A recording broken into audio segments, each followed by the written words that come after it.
और परिस्थितियाँ क्या क्या कराना चाहती है। टाइम ताकतवर होता है, व्यक्ति नहीं। इस देश में दर्द ही होगा। जिसकी लाठी उसकी बहन, जो जीता सो सिकंदर। तुम किसी पर लगा दो, कुछ भी कर लो, उसमें क्या। सैया भिल तो कुतवाल तो अब डर का है, उसमें क्या। जब तक बच रहे हो बच जाओ, कहीं ना कहीं फंसोगे। वो तो क्या ईडी का डर आपको भी लगता है? ईडी फीडी और कोई अकाउंट है, कुछ है ही नहीं। देखिए वो तो उनकी अपनी फितरत है। हमको ट्रॉल से नेगेटिव पॉजिटिव की परवाह नहीं करते। ये चलता रहता है। ट्रॉल का क्या है, जिसको जो ट्रॉल करना हो। यही तुम पप्पू यादव सेवा करे, बेबाक बोले, उसको ट्रॉल करना हो तो करते रहो, सबको क्या लेना। आज का पॉडकास्ट उस शख्स के नाम जिसको बिहार की जनता गेम चेंजर ऑफ मैन कहती है। हर वो शख्स अगर किसी संकट में होता है तो सबसे पहले पप्पू यादव को पुकारता है। क्या ऐसी खास शख्सियत है पप्पू यादव? क्या वो ऐसा जादू करते हैं? और बिहार की जनता पप्पू यादव से क्या चाहती है? पप्पू जी, आपका बहुत बहुत स्वागत है इस खास पॉडकास्ट में।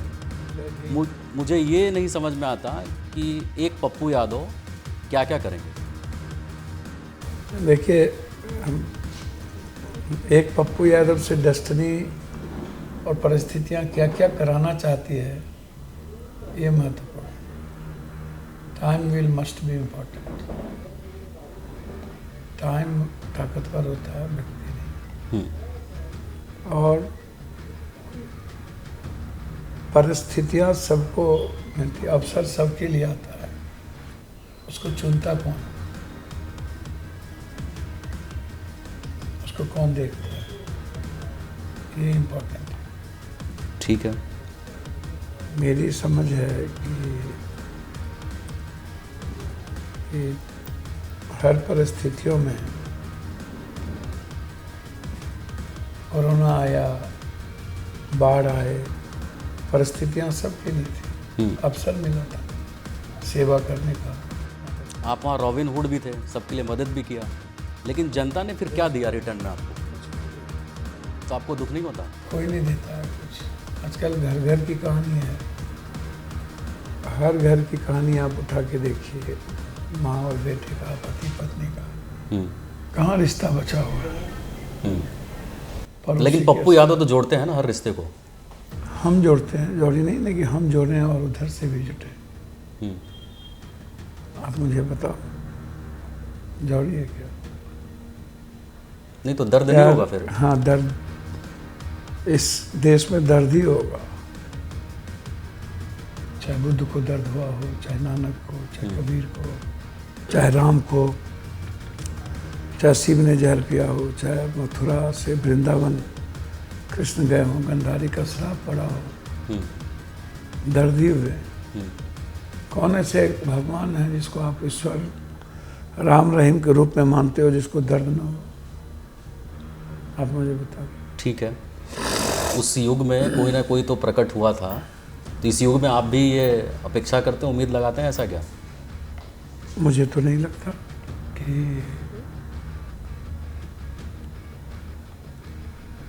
राम कृष्ण को पैदा हो। कंस तो पैदा घरे घर ले चुका। चुगला, पहले एक चुगला था, अब तो घर घर चुगला हो। अब तो मर्द में ज़्यादा चुगला हो। उसका कारण अर्थ युग है, अब अर्थ युग आ गया ना। कृष्ण, किसी से एक फकीर ने कहा कि भाई मरने के बाद सारे कपड़े जिस पर वो रहते हैं पानी में बहा देते हो या दान दे देते हो, तो फिर जो दौलत कमाया हुआ उसको क्यों दान देते? तो बोला ये माया का युग है। शरीर से किसी को प्रेम नहीं है, सबको माया से प्रेम है, इंसान से प्रेम नहीं। ठीक है। अब उस युग में मुँह बोली बहन के लिए महाभारत हो गया था। कंस ने तो अपनी बहन को कैद कर दिया। तो अब आज तो अपनी बहनों पे चप्पल चल जा रहा है। अब तो कंस घर घर हो गया। नहीं, लेकिन आज तो अपनी बहनों पे चप्पल चल वो जा रहा है। घर घर की कहानी है। चप्पल चला या ना चला, मैं उस पर नहीं जाऊंगा। घर की कहानी है। लेकिन यदि आप वर्तमान समय में देखोगे नए जनरेशन को, तो लड़कियां भी आज़ादी, फ्रीडम चाहती है, लड़के भी फ्रीडम चाहते हैं। अब दोनों के फ्रीडम में या तो रिश्ता टूट जाता है या नहीं तो घटना घटित हो जाती है। तो इसलिए पप्पू यादव से आप जो मेरा थॉट प्रोसेस है, आइडियोलॉजिकल है, मैं 24/7 वर्क करता हूँ। बिल्कुल। 1-2 घंटा सो लेता हूँ, चाहता हूँ कि वर्क करूँ, वर्क हो। हमारी कोशिश होती है कि वर्क होना चाहिए, लेकिन मुझे लगता नहीं है। मैं वो परिस्थिति को देख रहा हूँ, इसीलिए मुझे लगता है कि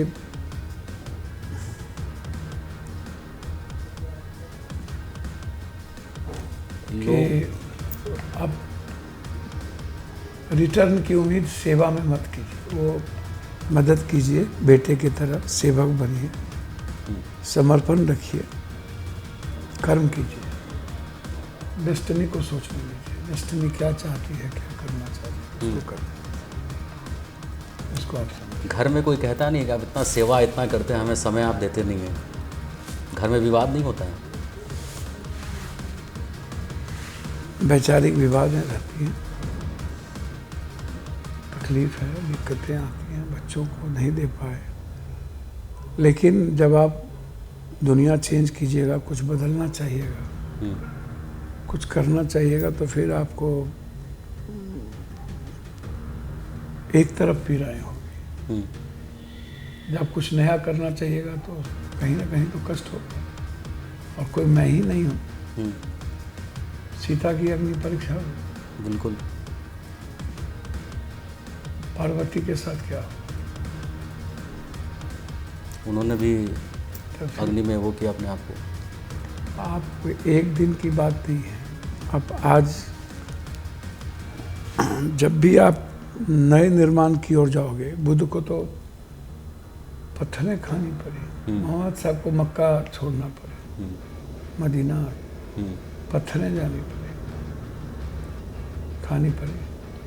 यजीद के साथ सब था, कंस के साथ सब था, सब दुर्योधन के साथ कौरवी सेना थी, कृष्ण के साथ तो मात पांडव थे। कब रिटर्न जस्टिस क्राइस्ट? तो सुदर्शन चक्र चलेगा। मेरे ख्याल से वो एक ही वो जो अदृश्य ताकत है, मुझे कर्म करने की जरूरत है। हम माध्यम हो सकते हैं कृष्ण के, राम के, नानक के, मोहम्मद के, कबीर के। हम सच्चाई के रास्ते चल सकते हैं, हम अच्छी बात कर सकते हैं, लेकिन जौहरी नहीं है। अभी मैं फ़्लाइट में था पप्पू जी, तो एक सवाल जैसे हम लोग देखते हैं, तो आपके लिए एक सवाल था कि पप्पू जी को गोल्डन मैन कहा जाता है। मैंने भी पहली बार सुना कि पप्पू जी को गोल्डन मैन कहा जाता है। मैं तो ये सुना है कि भाई गरीबों के मसीहा हैं। तो ये गोल्डन मैन और ये जो यादवों की कम्युनिटी है, जो यादव आपकी तरफ आशा लगा के जो देख रहे हैं, तो उनको क्या लगता है कि पप्पू यादव इस यादव बेल्ट को देखिए, गाइडेड कर सकते हैं क्या? मैं कृष्ण के संस्कार से जीता हूँ, राम की मर्यादा से जीता हूँ, बुद्ध के प्रेम वसुधैव कुटुंब है मेरा भाव, सर्वधर्म संभव है। मैं मेरा संस्कार, मेरी संस्कृति इंसान का है। और कृष्ण भी गंधारी के श्राप के बावजूद भी उन्होंने एक इतिहास लिखी। मैं तो चाहूँगा यादव जिस कार्यों के लिए, कर्मों के लिए जाने जाते हैं, उस चिन्हों पर चल करके समाज के पिछड़े गरीब की भला कैसे हो, कैसे आगे बढ़े, उसको करें। धर्म युद्ध करेंगे आप? अब तो होगा। कब मान के चले? मैं करता या शुरुआत कर चुके हैं आप? मैं करता रहता हूँ। वो होगा, वो होता रहेगा। ठीक है। वो कंटिन्यू थॉट प्रोसेस है। पप्पू जी, एक सवाल ये भी है कि हर बार आपको एक ज़मीन विवाद से जोड़ दिया जाता है कि भाई पैसा इतना लोग आप जो बांटते हैं, खुलेआम जो बांटते हैं, उस पर लोगों का सवाल होता है पप्पू जी के पास पैसा कहाँ से आता है? जमीन विवाद का क्या मतलब? ज़मीन विवाद इन सेंस ऑफ लोग कहते हैं, आपने ही अपने इंटरव्यू में कहा था कि मेरे पास इतना ज़मीन था, मैंने बेचा और उसके बाद मैं लोगों को देता हूँ। तो रजिस्ट्री का सवाल है। पैसा कहाँ से आते हैं, ये तो दुनिया को देखने की जरूरत है, हमको तो देखने की जरूरत है। नहीं, तो ये समझने वाली बात है कि आप जो लोगों को मदद कर रहे हैं पैसा देके, वो प्रॉब्लम है लोगों के लिए, या पैसा कहाँ से लेके आ रहे हैं वो प्रॉब्लम है लोगों के लिए? नहीं, लोगों के लिए कोई प्रॉब्लम नहीं होता। लोग अपने खुशी से खुश नहीं होते हैं, दूसरे की खुशी से अपने दुखी से दुख नहीं मतलब आप समझिए कि लोगों का बिल्कुल जो प्रॉब्लम है वो एक ही प्रॉब्लम है कि कोई अच्छा काम क्यों हो रहा है, क्योंकि वो कर नहीं पाते हैं, वो हो नहीं पाते हैं। अब लोग क्यों दुखी हैं मैं इसकी परवाह नहीं करता, मेरे लिए ये सब चीज़ थॉट प्रोसेस भी नहीं है। और लोग देखिए, लोगों को जब भूख लगती है ना, जानवर को जब भूख लगती है तब वो काटता है, काटता भी नहीं है, वो उसको ज्ञान ही नहीं है कि मैं मारने के लिए काट रहा हूँ। तो सांप के पूंछ पर पैर पड़ जाता है तब उलट के बचना चाहता है, मारने के लिए नहीं काटता। लेकिन आदमी का जब पेट भर जाता है तब वो काटता है। आदमी, ये जो 2 पैर वाला आदमी है ना, मैं गरीब और मिडिल क्लास को, आम आदमी को थोड़ा छोड़ दूँ, थोड़ा, ज़्यादा नहीं। तो ये जो पढ़े लिखे लोग हैं, पैसे वाले लोग हैं, ये दर्द नहीं समझते लोगों का। कभी किसी कीमत पर नहीं। अहंकार इनका इतना सर पे है, इनको पता ही नहीं चलता कि अहंकार भगवान का भोजन है और अहंकार सर्वनाश का विकार। लोभ लालच इतने बढ़े हुए हैं कि आप अंदाजा नहीं कर सकते, बहुत ज़्यादा लोभ लालच। पप्पू जी, आपकी राजनीति में और जो ये जो नेता लोग जो राजनीति कर रहे हैं, दोनों में फ़र्क क्या है? कैसे डिफाइन करते हैं दोनों को अपने आप में आप? दिक्कत है, डिप्लोमेसी आजकल लोगों को पसंद है, झूठ पसंद है, सच, कड़वा सच लोगों को पसंद नहीं है, वो व्यक्ति के लिए गलत हो जाता है। हम जो आज तक बढ़ नहीं पाए या हमको जो आज तक बढ़ा नहीं पाया, तो ये ऐसी बात का कि बाइक फायर ना हो जाए पप्पू यादव, क्या होगा क्या नहीं होगा।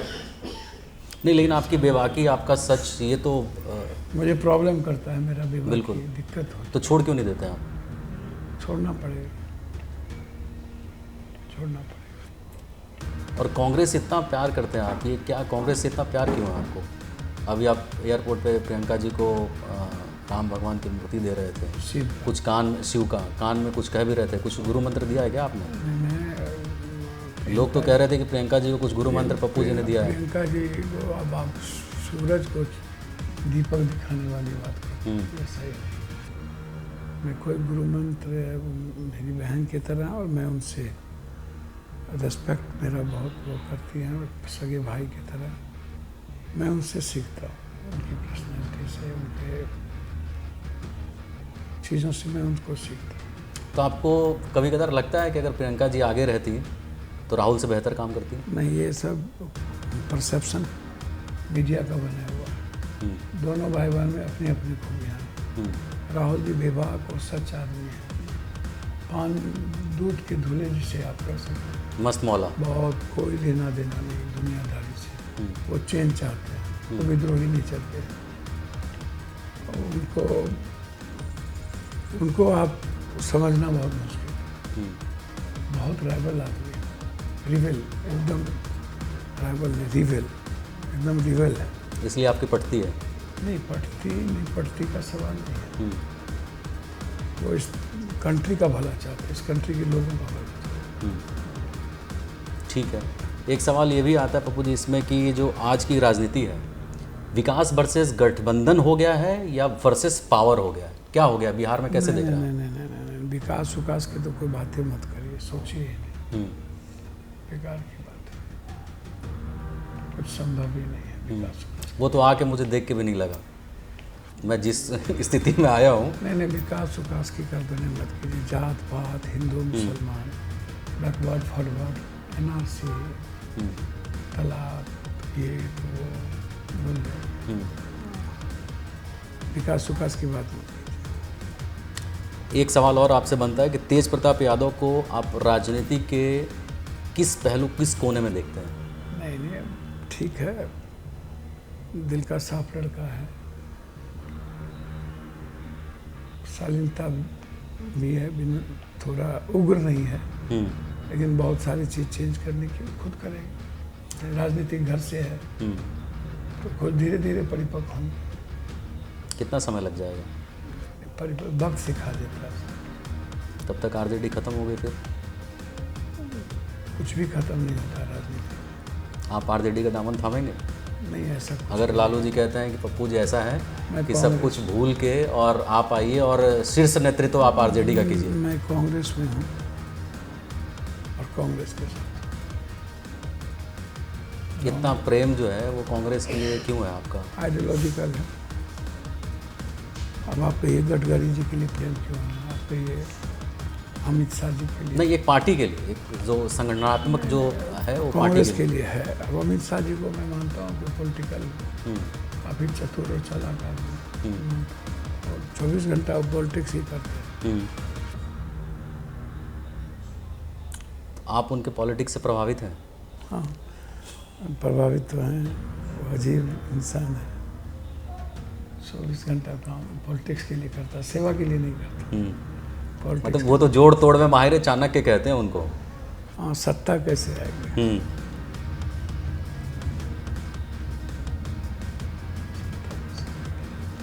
एक सवाल, चूँकि आरजेडी जो इस बार है 75 से, मतलब वो आप आधे से भी कम में आ गई है। नहीं, ये तो चोरी करके, ये अधिकार, वोट का अधिकार और चोरी करके, या फर्जी। तब SIR के सपोर्ट में आप भी हैं? हाँ, SIR गलत हुआ है, बिल्कुल गलत हुआ है। SIR है, चोरी है, EVM है। वीवीपैट पर करा लो, दिख जाएगा आपको। लेकिन कितना, वीवीपैट का चुनाव करा लो। लेकिन पप्पू जी देखिए, आप बहुत ज्ञानी हैं, समझ रहे हैं। आप भले खुल के मत बोलिए, लेकिन मैं आपको आज से नहीं, मैं 20 साल से देख रहा हूँ। बोल रहा हूँ। कुछ गलतियाँ हम लोग से हुई है, वो अलग है, लेकिन ये चोरी, भाई हम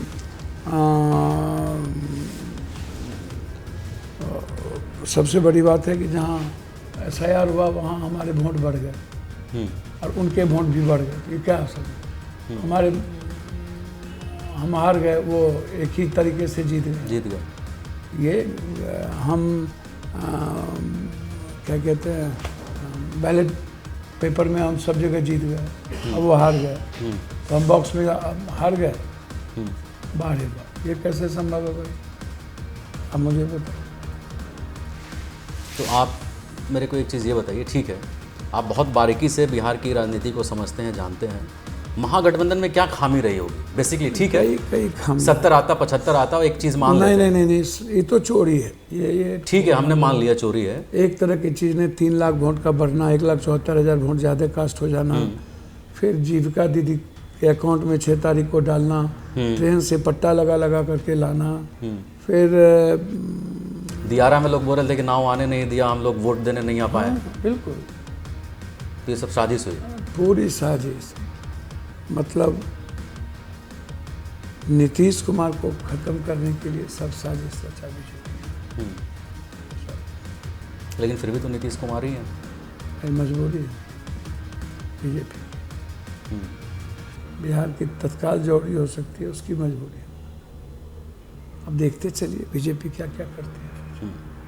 पप्पू जी, एक सवाल बहुत वायरल हो रहा था आपके लिए कि अगर पप्पू जी से पूछिएगा कि अगर पप्पू जी CM बन जाते हैं, सबसे पहले क्या बदलाव करेंगे? भ्रष्टाचार।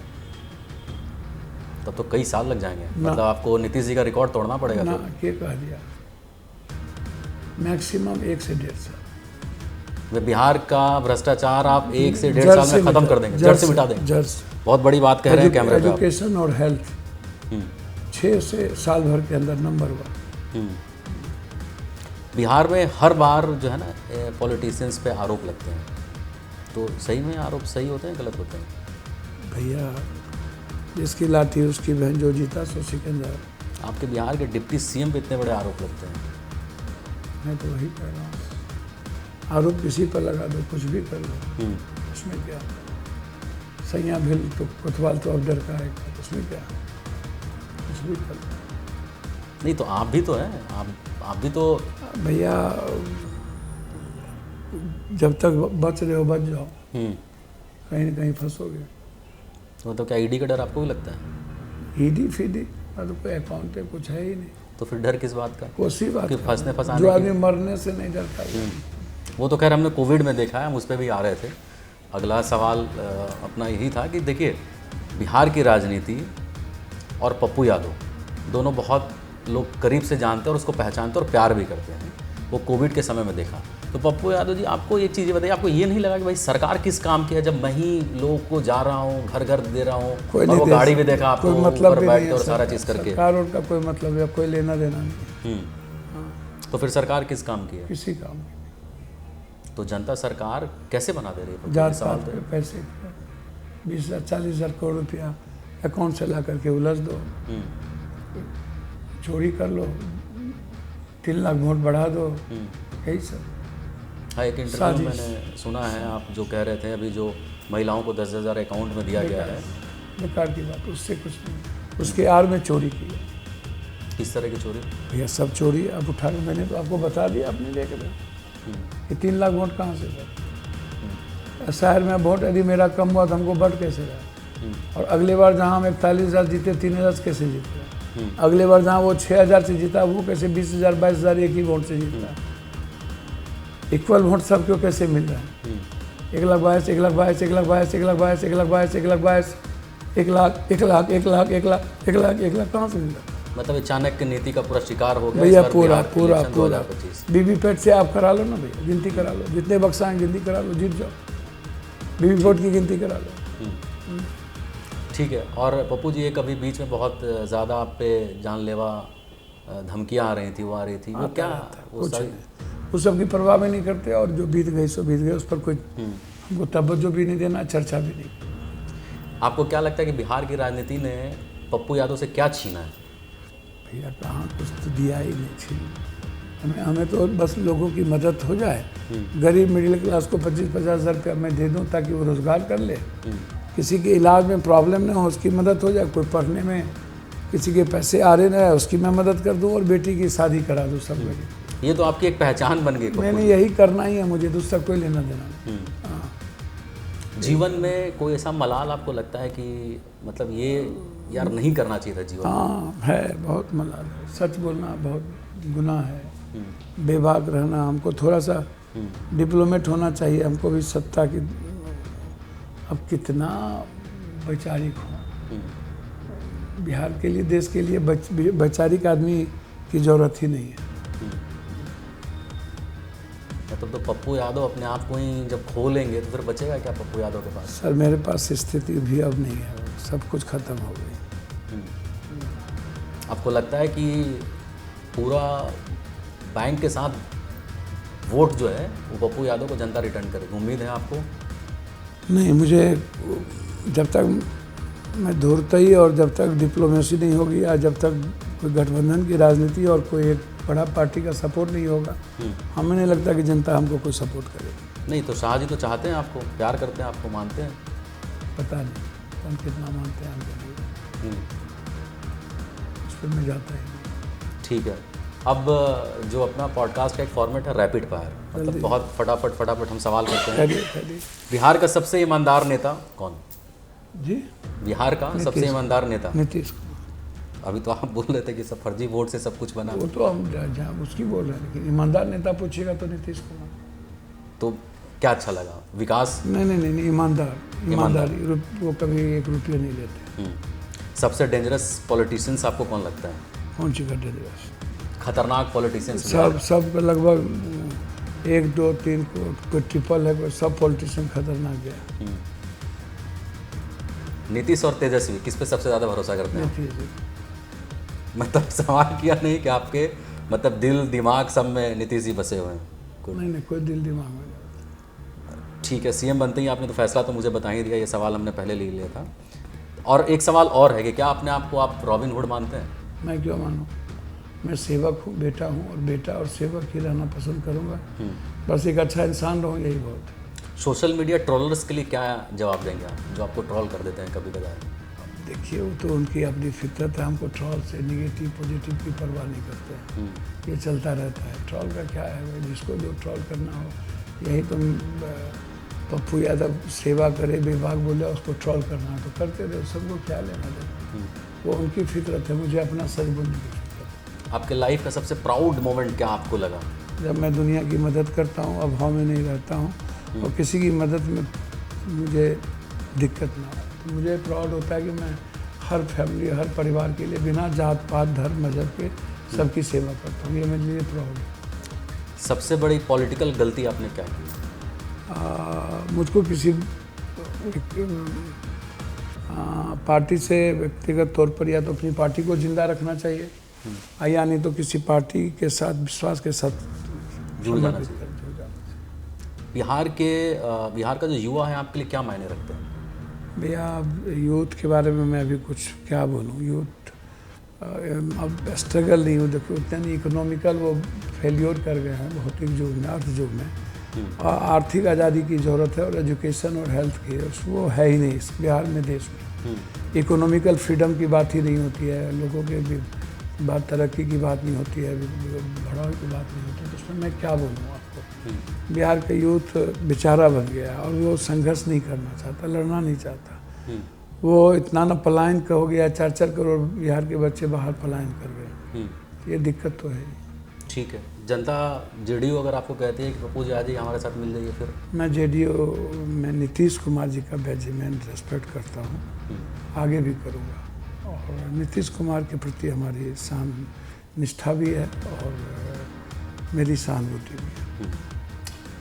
तो आप किसी जो बेबाक अंदाज है, आप लोगों ने देखा किस तरह से बेबाक अंदाज में जवाब देते हैं। कोई भी ऐसा सवाल नहीं लगा जिसमें पप्पू जी हिचके, जो उनके दिल में है वो साफ साफ आपके सामने आया। एक दर्द है, एक टीस है जो पप्पू यादव हमेशा महसूस करते हैं, क्योंकि उन्हें ताउम्र अपनी पत्नी, अपने परिवार से ज़्यादा तवज्जो उन लोगों को दिया जिनके लिए उन्होंने कई बार अपनी ज़िंदगी को खतरे में भी रखा। तो क्या ऐसे नेता को जननायक कहना चाहिए, स्टार कहना चाहिए, या फिर जनता की प्रतिनिधित्व करने वाले उस पप्पू यादव को एक बार फिर से उसी शीर्ष पे पहुंचाना चाहिए जिसके वो हकदार हैं? आज के लिए इतना ही, फिर मिलेंगे अगले पॉडकास्ट में किसी और शख्स के साथ। आज के लिए नमस्कार।